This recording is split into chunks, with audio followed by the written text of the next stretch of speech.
பயம்ன்றது எல்லாருக்கும் இருக்கு. ஆனா, அது சில பேர்னால மறைக்க முடியாது. அண்ட் ஒரு சிலவங்க அழகா மறைச்சிடுவாங்க.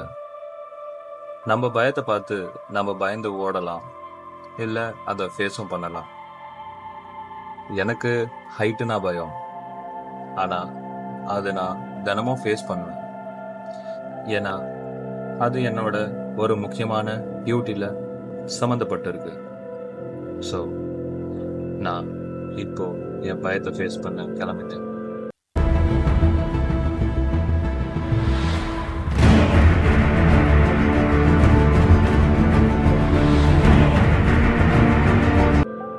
Cargo hold inspection.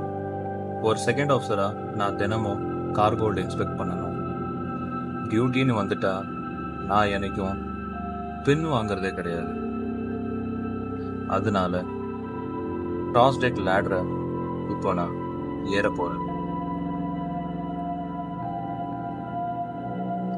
கிராஸ் டெக்ல தைரியமா நடந்து போய் கார்கோ ஹோல்ல கீழே இறங்க பூபி ஹேட்ச் வழியா போறேன். நீங்க கேட்கலாம், என்ன ப்ரோ ஹைட்டுனா பயம்னு சொல்லிட்டு கீழே இறங்குறீங்களே? கரெக்டு தான். ஆனா இந்த கார்கோ ஹோல்ல 10 அடுக்குக்கு ஒண்ணுக்கு மேல ஒண்ணு கண்டெய்னர். ஒரு கண்டெய்னரோட உயரம் பாத்தீங்கன்னா சுமார் 8.5 to 9 அடி இருக்கும். அப்போ எட்டி பார்த்தா சுமார் 100 அடி ஆழம். இறங்குல இடத்துல மட்டும் லைட் இருக்கும்.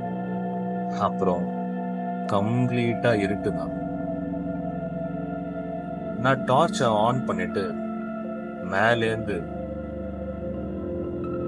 அடி வரைக்கும் செக் பண்ணணும். ஏதாவது ஆயில் லீக் இருக்கா, இல்ல வெப்பத்தினால கீழே தண்ணி தேங்கி இருக்கா, இது எல்லாமே நான் செக் பண்ணணும். ஸோ இப்போ நான் இந்த கார்கோ ஹோல்டுக்கு இது எல்லாத்தையும் செக் பண்ணிட்டு மேலே வரணும். அந்த செக் பண்ற நேரம் ஒரு இருட்டு நேரம். ஏன்னா சுத்தமா என்னை சுத்தி எந்த விதமான வெளிச்சம் கிடையாது, டார்ச் தவிர.